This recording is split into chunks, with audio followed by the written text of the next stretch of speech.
নির্বাহী অফিসার রাজবাড়ী সদর রাজবাড়ী জনাব মধুসূদন সাহা, দশম শ্রেণীর তাসমিয়া জনাব মধুসূদন সাহা, উপজেলা মাধ্যমিক শিক্ষা অফিসার।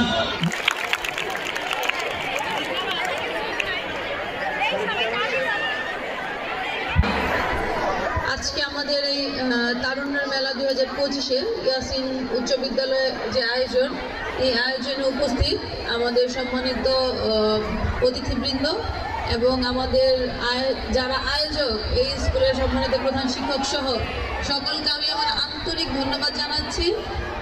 আসলে এত সুন্দর স্কুল পর্যায়ে একটা আয়োজনের জন্য তারুণ্য মেলায় এখানে আসতে পেরে আমরা খুবই আনন্দিত।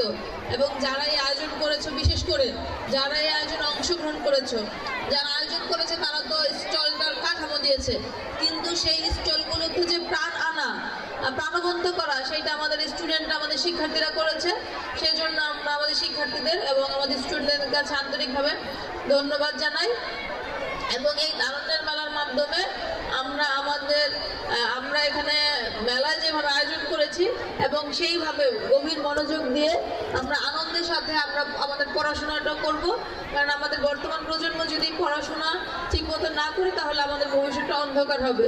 সুতরাং এই স্কুলের যারা শিক্ষার্থী আছে এবং এই মেলায় যারা অংশগ্রহণ করবে তাদের কাছে আমাদের উদাত্ত আহ্বান, এই মেলার সাথে সাথে বা আমাদের খেলাধুলা, স্পোর্টস এগুলিতে আমরা করব, তার সাথে আমরা আমাদের পড়াশোনাটা ঠিকভাবে সব 3 দিন ব্যাপী 22, 23, 25 তারিখ সমাপনী অনুষ্ঠান, 25 তারিখ।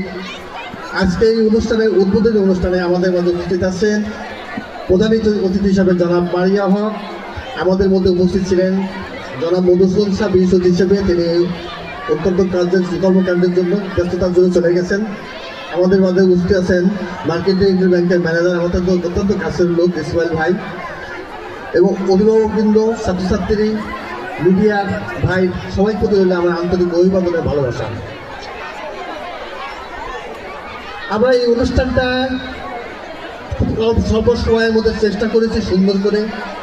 আমাদের 23টা স্টল করেছি। আমাদের ছেলেমেয়েদের মধ্যে যে প্রতিভা দেখলাম, আমার মনে হয় যে আরও 20টা স্টল করলেও তারা করতে পারতো, কিন্তু আমরা জায়গা দিতে পারি নাই। আমি এই জন্য অভিভাবক ছেলেমেয়েদেরকে ধন্যবাদ জানাই। তোমাদের মধ্যে যে প্রতিভা, আমাদের উপজেলা নির্বাহী অফিসার প্রধান অতিথি উনি দেখেছেন, উনি প্রাণবন্তভাবে আমাদের সাথে মিশে গেছেন, তোমাদের সাথে মিশেছেন।